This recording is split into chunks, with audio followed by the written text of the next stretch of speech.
রাধে রাধে বন্ধুরা, কেমন আছো? আশা করি সবাই খুব ভালো আছো, সুস্থ আছো। গোবিন্দের আশীর্বাদে আমরাও ভালো আছি। দেখো, আজকে জগন্নাথকে সোয়েটার পরিয়ে দিয়েছি, কারণ এইদিকে ঠান্ডা পড়ে গেছে, জানোই তো সুভাষগ্রামে একটু ঠান্ডা বেশি। আর এই যে এই এটাকে আমার ছোট্ট গোপালটাকে আর দেখাই যাচ্ছে না। এটা আমি বৃন্দাবন থেকে ওর জন্য নিয়ে এসেছিলাম। আর এটাও যে জ্যাকেটটা পরে আছে ওটাও আমি বৃন্দাবন থেকে নিয়ে এসেছি। তো জগন্নাথদের যেহেতু বৃহস্পতিবার, একেবারে ড্রেস ছাড়িয়ে সোয়েটার পরিয়ে দিয়েছি। আর এখানটায় দেখো, গোপুসোনাকেও স্নান করিয়ে একটা রুমালের সোয়েটার মতো বানিয়েছিলাম, সেটা পরিয়ে দিয়েছি। কারণ সকালবেলা আর অত তো ঠান্ডা লাগে না যে সোয়েটার পরাবে, সন্ধ্যেবেলা সোয়েটার পরাবো। তাই এই বৃহস্পতিবারের পুজোটা তোমাদের সাথে শেয়ার করলাম। যদি তোমাদের ভালো লাগে তো আমাকে অবশ্যই একটা লাইক করো।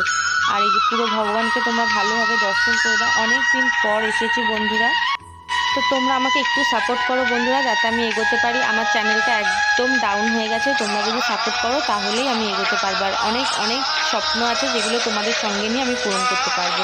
তো দেখো, এখানে আজকে সেবা দিয়ে দিয়েছি, কমলা লেবু, খেজুর।